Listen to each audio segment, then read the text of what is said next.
solo para ponernos en contexto y recordar lo fundamental que dijimos entonces.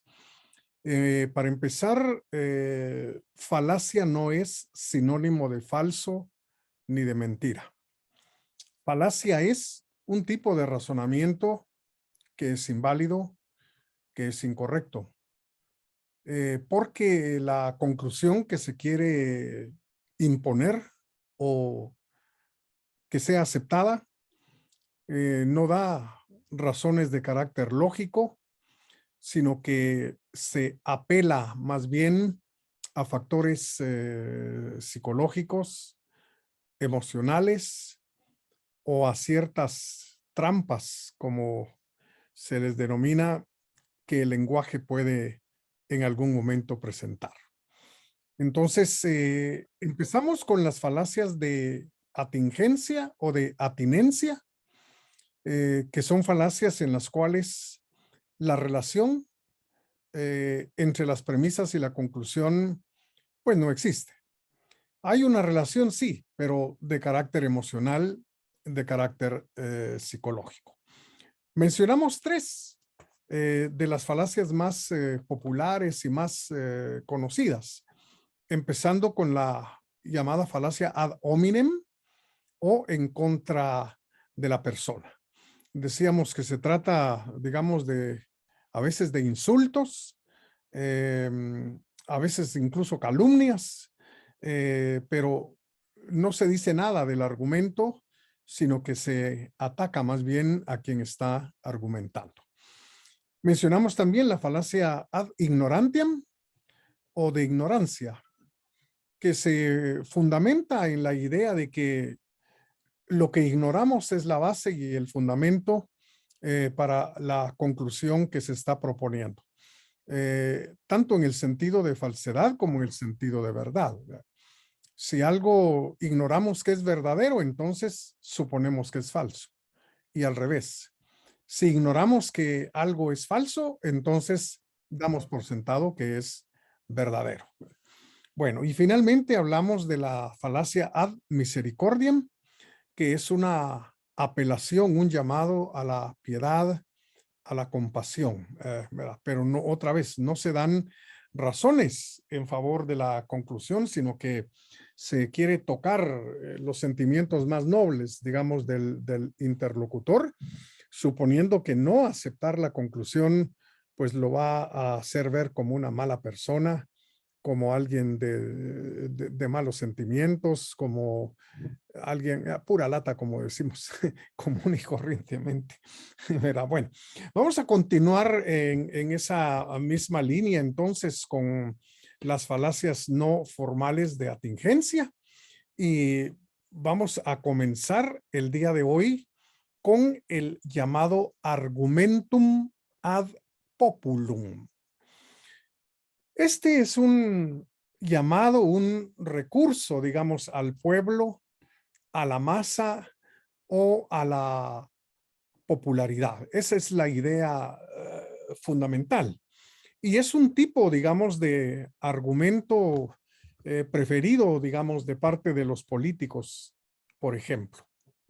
También los publicistas suelen recurrir a las falacias ad populum y, por supuesto, los demagogos, ¿verdad? Aquellos que quieren simplemente vender un discurso tratando de convencer, pero no de demostrar la validez del razonamiento.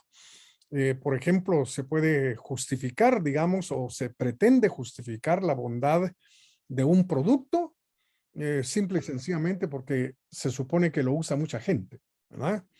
O se quiere también justificar la bondad, digamos, de una ideología política, de una propuesta política, apelando a la masa, a la mayoría o incluso a la popularidad, digamos, de aquellas ideas. Entonces, siempre hay que mantener en mente que el hecho de que algo sea popular y sostenido por mucha gente, creído por mucha gente, jamás, nunca es fundamento de verdad, ¿verdad? Y tampoco de falsedad. Eso hay que dejarlo perfectamente claro. Aquí tenemos un ejemplo. Todos los chapines gustan del pollo hechicero. Únete a esos millones que no pueden estar equivocados.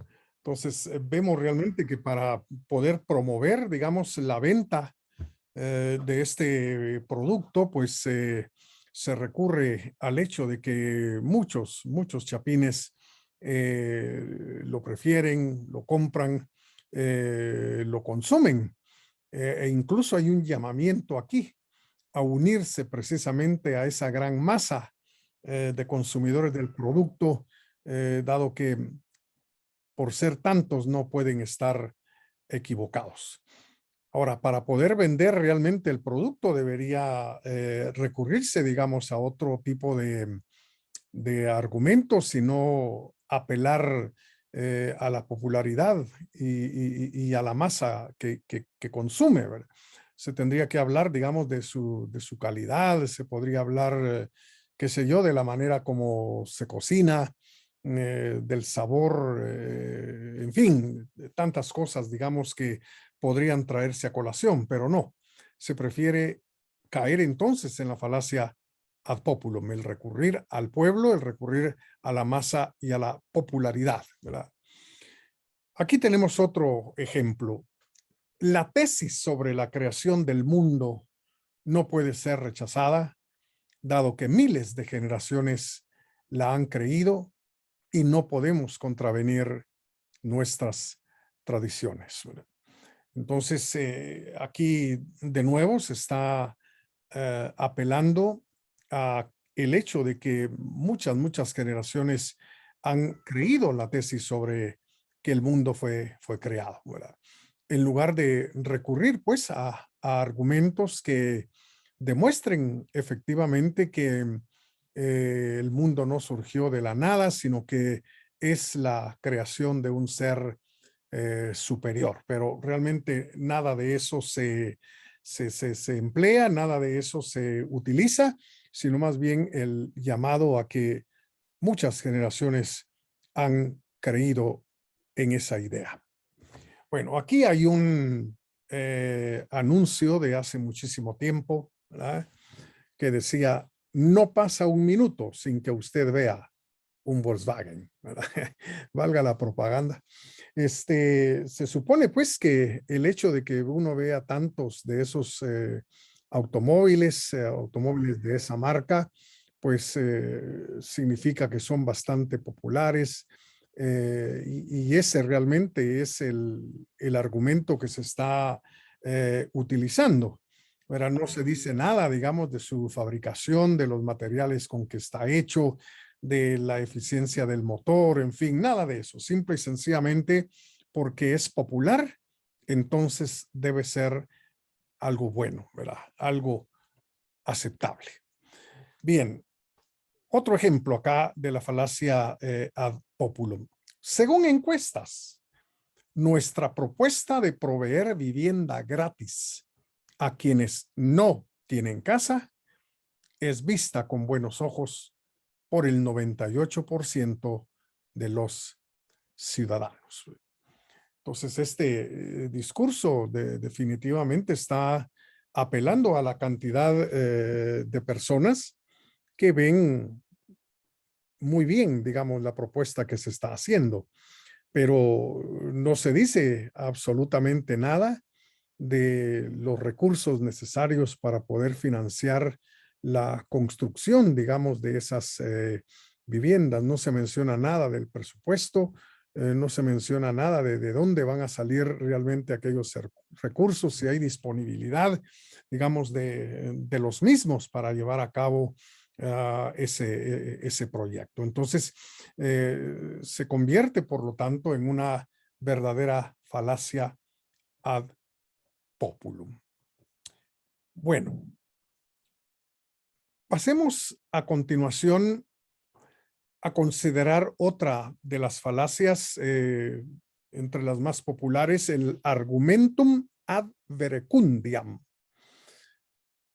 En realidad es un recurrir a la autoridad, al peso, como decimos, que una persona tiene como profesional, como especialista, digamos, en algún área del conocimiento o de las artes, en fin, ¿no? Se trata de la autoridad que algún personaje realmente tiene en algún campo. De modo que esta falacia consiste en apoyarse en personas que son verdaderas autoridades en alguna materia, ¿verdad?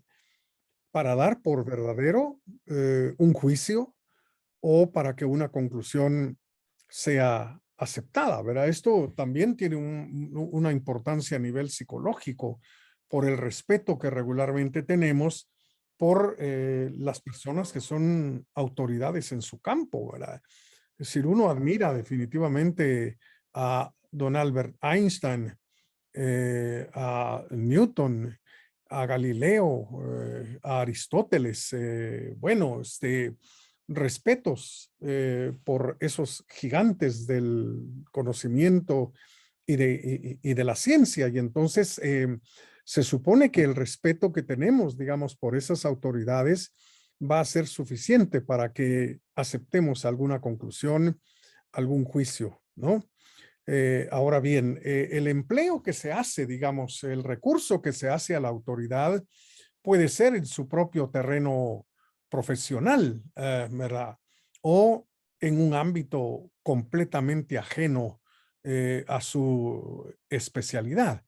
En cualquier caso, si solo se recurre a la autoridad, entonces el razonamiento es definitivamente inválido, aun cuando se trate del campo mismo, digamos, del cual y en el cual realmente esa persona es una verdadera autoridad, ¿no? Si solo se recurre al nombre, a la fama, digamos, de esa persona, entonces el razonamiento no está presentando justificaciones lógicas, sino está apelando simple y sencillamente al respeto que nos inspiran las autoridades a nivel de los distintos campos del conocimiento.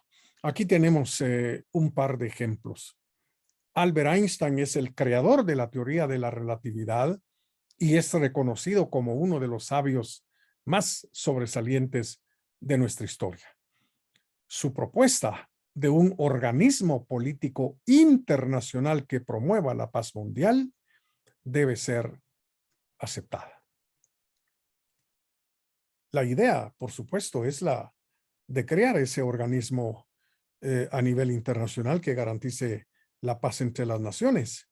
Pero aquí no se dan razones, no se dan demostraciones de carácter lógico para que esa conclusión sea aceptada, sino que se recurre simple y sencillamente al respeto que Einstein realmente nos inspira al ser creador de la teoría de la relatividad. Aparte de que, ¿qué tiene que ver?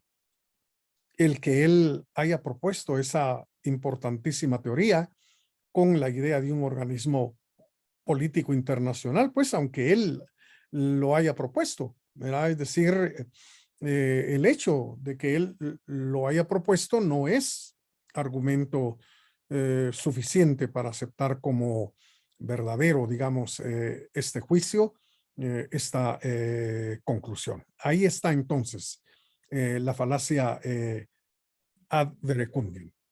Bien, tenemos otro ejemplo acá. La teoría heliocéntrica de Copérnico fue condenada por muchos teólogos por contradecir las escrituras, de manera que ha de ser inválida. Aquí se está apelando, digamos, a la autoridad que los teólogos pueden tener en relación con las escrituras del cristianismo, pero eso no es un argumento suficiente para rechazar la teoría heliocéntrica de Copérnico, es decir, la teoría de que no es la Tierra, sino es el Sol el centro de nuestro sistema. Entonces, de nuevo aquí se está apelando a autoridad, el respeto, digamos, que los teólogos realmente nos inspiran como personas que son duchas en el conocimiento y la interpretación de las Sagradas Escrituras, ¿verdad? Entonces debió haberse dado aquí más bien una serie de argumentos, ¿verdad? Hay que condenar la teoría de Copérnico porque esto y lo otro, en fin, ¿verdad? Argumentos de carácter lógico, demostraciones de carácter lógico. Y no se hace eso, sino que se recurre fundamentalmente, como ya lo dijimos, al respeto a la autoridad que los teólogos tienen como expertos en las Sagradas Escrituras. Bien, tenemos otro ejemplo acá. Augusto Comte, el creador de la sociología, sostuvo un rechazo directo hacia la religión, por lo que ésta debería desaparecer por inútil. Bueno, aquí lo que tenemos es simple y sencillamente el promover el desaparecimiento de la religión, sencillamente porque Augusto Comte la rechazó, señalando a su vez que él es el creador de la sociología, lo cual es verdad. Es decir, Comte fue el que trajo a la existencia esa ciencia que conocemos el día de hoy como sociología, pero es decir, eso no es un argumento suficiente para hacer desaparecer la religión. Aquí debieron haberse dado otra vez argumentos de carácter lógico, pues, pero no apoyarse simple y sencillamente en la fama, en el respeto que nos inspira Augusto Comte. Bien, otro ejemplo más de la falacia de autoridad. Dice, Kant enfatizó el cumplimiento del deber por el deber mismo. De modo que debiéramos cumplir nuestras obligaciones simplemente por cumplirlas, ¿verdad? Y es cierto, pues, que en su ética Kant enfatizó el cumplimiento del deber por el deber mismo, ¿verdad? Pero simple y sencillamente el hecho de que él lo haya dicho no es argumento suficiente para que se nos pida que cumplamos con nuestras obligaciones sencillamente por tener que cumplirlas. Aquí debió haberse dado pues una serie de argumentos de carácter lógico para que nos demos cuenta de que es necesario, de que es importante cumplir las obligaciones simplemente por el hecho de cumplirlas, pero eso es lo que no se hace. Se recurre más bien a el respeto que nos inspira Emmanuel Kant como importante filósofo de la modernidad. Ahora bien, quisiera dejar en claro una cosa. La autoridad es definitivamente importante en los procesos argumentativos, pero solamente como un recurso demostrativo más, como apoyo, como elemento, digamos, de juicio, pero nunca como base, digamos, de la argumentación propiamente dicha. Ustedes que tendrán que hacer trabajos, escribir ensayos, breves artículos en los diferentes cursos que les resta por llevar en su carrera, pues tendrán en algún momento que recurrir a alguna autoridad, digamos, en cualquier campo, ya se trate del derecho penal, del derecho constitucional, de los derechos humanos, en fin, etcétera. Hay tanta gente, digamos, que es especialista en esos campos. Y si uno está escribiendo un breve ensayo, digamos, sobre los derechos humanos, pues mencionar la obra, digamos, de algunos autores que han escrito libros sobre el tema no es nada malo, no es nada malo. Es realmente muy importante este recurso, pero hay que tener en cuenta siempre que es parte de los argumentos que estamos manejando para llegar a ciertas conclusiones, ¿verdad? Y nunca hay que basarse sencillamente en la popularidad, la importancia, el peso, el respeto, digamos, que tenemos hacia esas personas, ¿verdad? Entonces, recurrir de esta manera realmente a una autoridad es perfectamente legítimo, ¿verdad? Entonces, la falacia consiste precisamente en que la autoridad no se está utilizando de manera demostrativa, como apoyo, digamos, como elemento de juicio, sino simple y sencillamente se usa para justificar, digamos, para justificar una conclusión. Y eso es precisamente lo que no es correcto, por lo que estamos, como ya lo dijimos, ante un razonamiento de carácter inválido.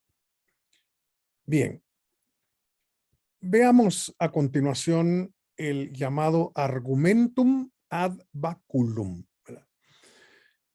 Báculo significa bastón, ¿verdad? Un bastón, es decir, un instrumento con el cual se puede dar un golpe, ¿verdad? Y se le conoce también como el recurso a la fuerza, ¿verdad?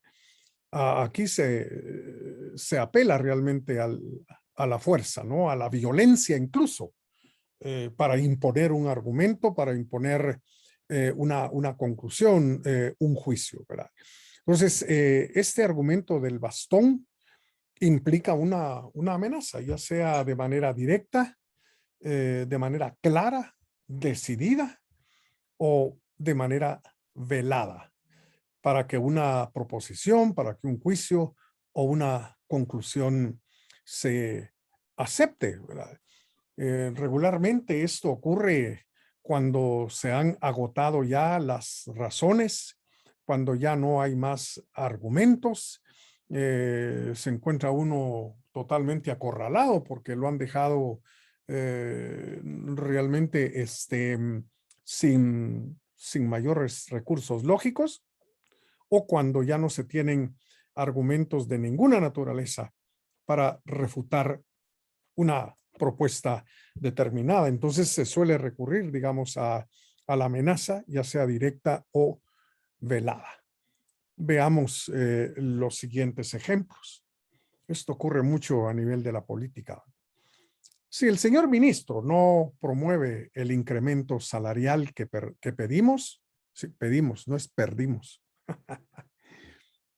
Hay que borrar esa R. Si el señor ministro no promueve el incremento salarial que pedimos, debe recordar que hace un año fuimos capaces de bloquear las principales carreteras y casi paralizamos el país.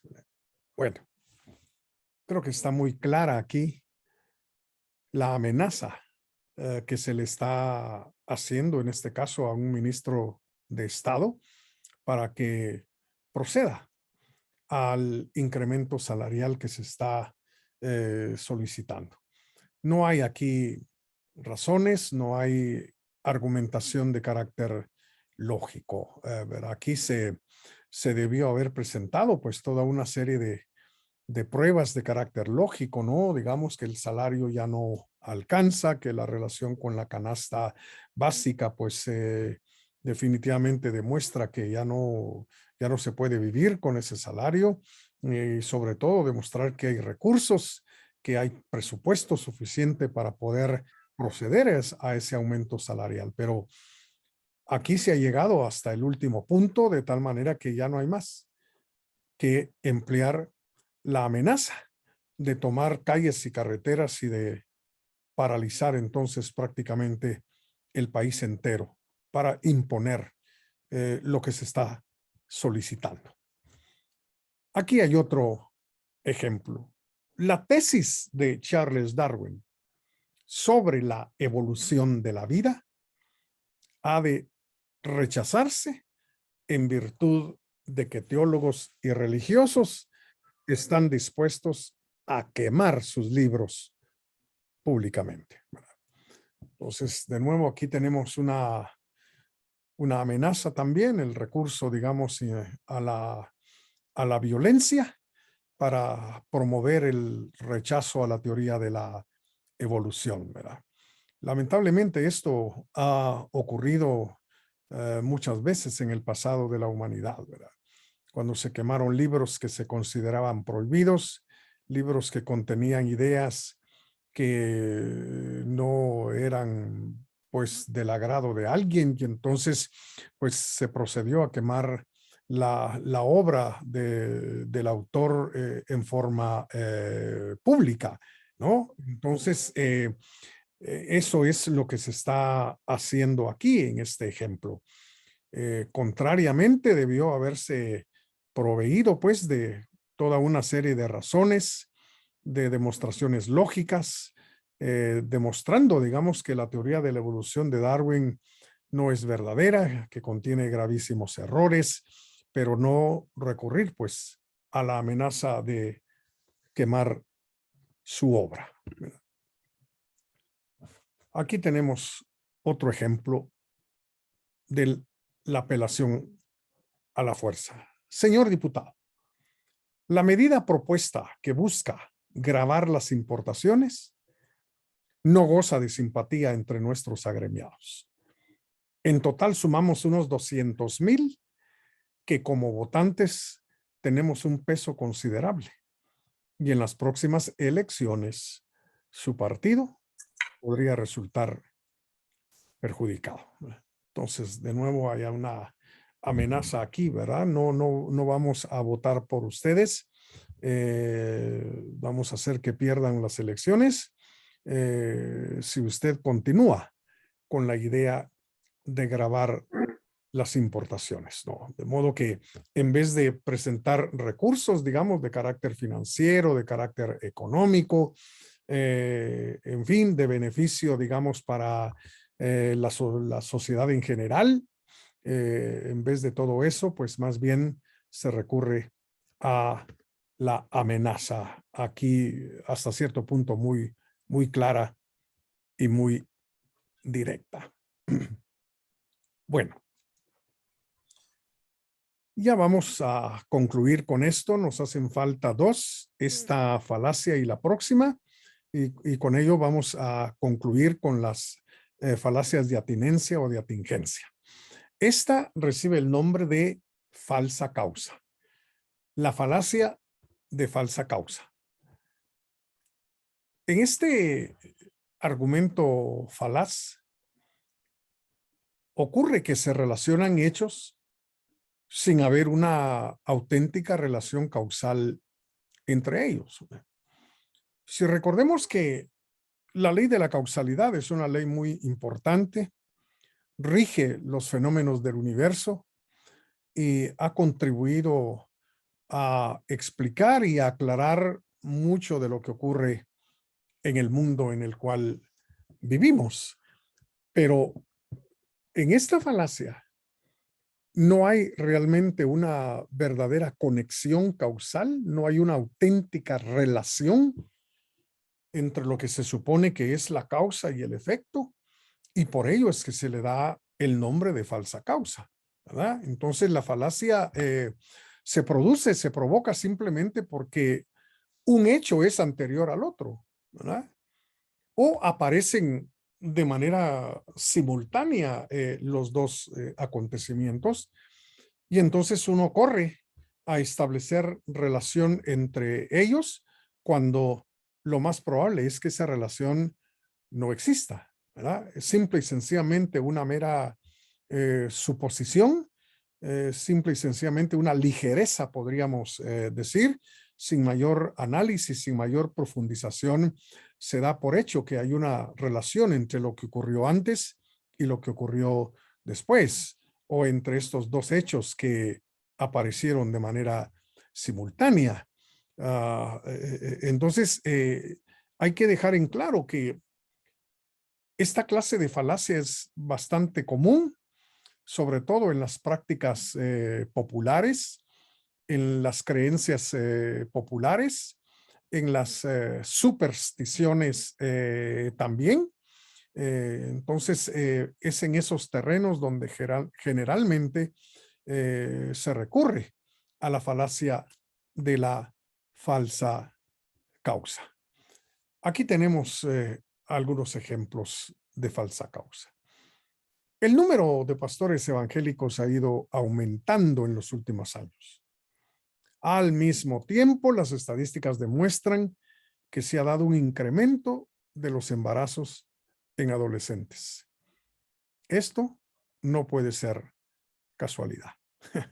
Entonces, lo que se quiere realmente aquí es establecer una relación causal entre el aumento del número de pastores y el aumento del número de embarazos, como si ellos fueran la causa directa del embarazo en adolescentes. De modo que, insisto, aquí estamos ante hechos, digamos, que ocurren al mismo tiempo y se supone que hay una relación de causa y efecto cuando realmente no la hay, ¿verdad? Entonces, podríamos llamarle a esto una verdadera ligereza, ¿verdad? Una falta realmente de profundización en la investigación de los hechos y se da simple y sencillamente por sentada esa relación causa-efecto cuando efectivamente no existe, ¿verdad? Bueno, aquí tenemos una práctica común que nos dice que un ramo de cabezas de ajo detrás de tu puerta ahuyentará a los malos espíritus, ¿verdad? A las malas vibras. Y entonces estamos de nuevo aquí ante una creencia de falsa causa, ¿verdad? Se establece una relación que prácticamente no existe, ¿verdad? Pero así como esta, hay muchas creencias y prácticas populares que son verdaderas y auténticas falacias de falsa causa. Aquí tenemos otro ejemplo. Durante un mes no visité a mi abuela. Hace 2 días enfermó y murió. Me siento mal porque mi ausencia la llevó a la muerte. Entonces aquí se está suponiendo pues que la causa del fallecimiento de la abuela es la falta de visita, la ausencia realmente de este familiar, ¿verdad? Cuando pues la autopsia debe revelar exactamente cuál fue la razón de la muerte, lo que produjo realmente el fallecimiento de la abuela, ¿verdad? Pero procediendo de una manera muy, qué sé yo, emocional probablemente, ¿verdad? Se siente culpable la persona por haber dejado de visitar a la abuela, pues entonces cree y piensa que el no llegar a visitarla fue lo que le produjo la muerte. Falsa causa, ¿verdad? Una tal falacia de falsa causa. Bueno, aún tenemos otro ejemplo aquí. La televisión no funcionaba. Mi hermano le propinó una patada y comenzó a funcionar. Ahora, cada vez que un aparato se estropea, le da una patada. Entonces, creyendo pues que realmente a patadas se compuso la televisión y del mismo modo se va a componer cualquier otro aparato que se descomponga en casa, ¿no? Entonces, Suele pasarle, doctor. pero es falsa causa, es decir, un técnico, un radiotécnico podría explicar exactamente qué fue lo que provocó el que el aparato volviera a funcionar, ¿verdad? Porque si no, a patadas se arreglaría cualquier cosa, pues, ¿verdad? Arrancaría el carro, en fin, etcétera, o la moto. Bueno, sí, puede que pase, pero en todo caso estamos ante la falacia de causa falsa, ¿verdad? Esa es la idea realmente fundamental aquí, ¿no? Bueno, aquí tenemos una, tal vez es la última antes de pasar a la última falacia que queremos considerar. Después de sentirme irritado varias semanas, me recomendaron una pulsera. Y después de usarla algunos días, me he sentido mejor. Bueno, también ocurre. Pero el hecho de que esto suceda no quiere decir que hay una relación causal entre un acontecimiento y el otro, ¿verdad? Estamos de nuevo ante una afirmación que establece una relación causal que prácticamente no existe, ¿verdad? Entonces, pude haberme mejorado por otras razones, incluso, digamos, por creer que ese objeto me iba a mejorar. Ya solo la creencia pesa y es realmente muy, muy, muy importante, ¿no? Pero de todos modos, lo que se señala aquí es la ausencia completa, digamos, de relación entre la causa y el efecto. Por eso se le llama de falsa causa. Bien, y para terminar con esta clase de falacias, el próximo día le entraremos a las falacias de ambigüedad, ¿verdad? Hoy vamos a terminar con las falacias de atingencia. Y el último de esta clase, digamos, de falacias es la llamada pregunta compleja. La pregunta compleja. Entra a las cuentas de Google. Es, la pregunta compleja es una falacia En que la se comete configuración.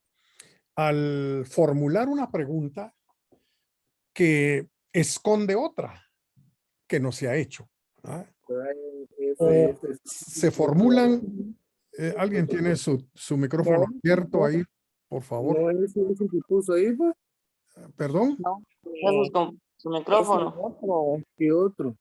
Ese es otro, ¿eh? Cinta Fabiola, tiene su micrófono encendido. No, este lleva SH. Ah, ¿y no le dije SH, no? Espérame. Brian FFSH. Tiene su Escucha, doctor. micrófono. Bueno, estamos. Brian FFSH.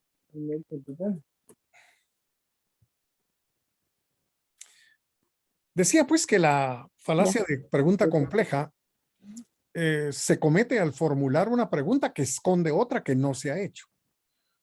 O a veces también se produce formulando dos preguntas en una sola. La paga que va a pagar más pagando otro plan. ¿Y cuánto tengo que pagar? ¿No tengo que comprar un teléfono para tener otro plan, pues?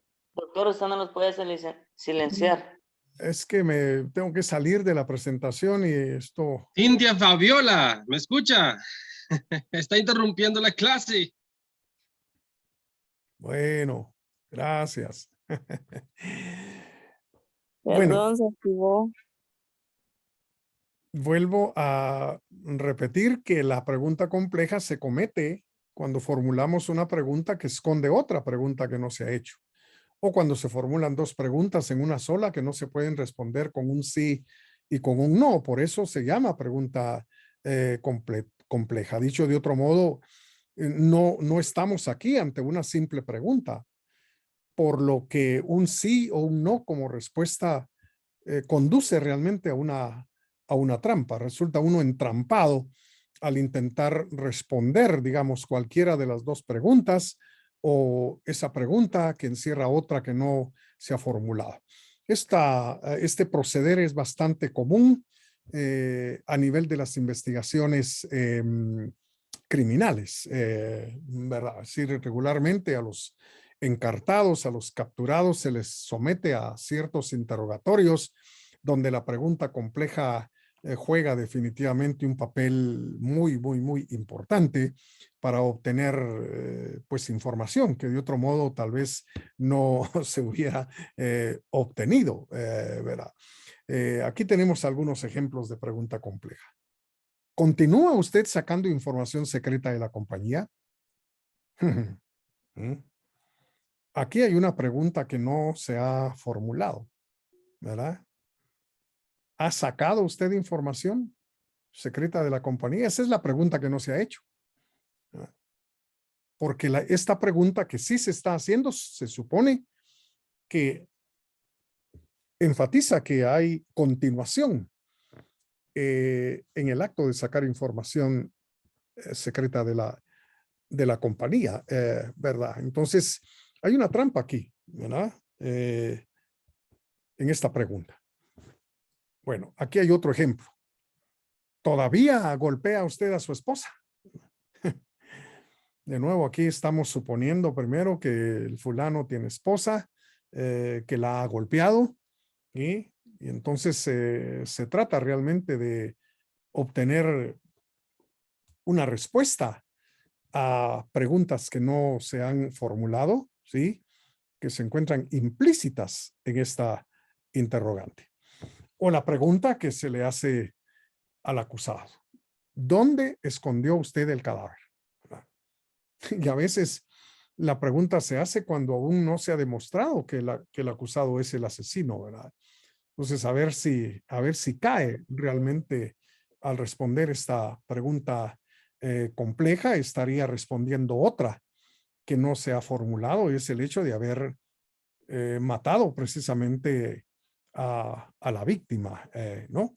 Entonces, pregunta compleja, ¿verdad? Es una verdadera trampa, para decirlo en una sola palabra. Y finalmente, como ejemplo de pregunta compleja, ¿sigue usted saliendo a comer con su mujer? ¿No? Aquí otra vez se supone que el individuo tiene mujer, que acostumbra salir a comer con ella, en fin, ¿no? Y entonces son esas cosas, digamos, que no se dicen como preguntas que se dan por sentadas, están implícitas, y entonces la pregunta compleja trata de, en parte, confundir, digamos, a la persona, u obtener información que de otro modo no se hubiera obtenido, ¿verdad? Bueno, con esto llegamos, como dije hace un momento, al final de las llamadas falacias de atingencia, y el próximo día pues comenzaremos a ver las falacias llamadas de ambigüedad.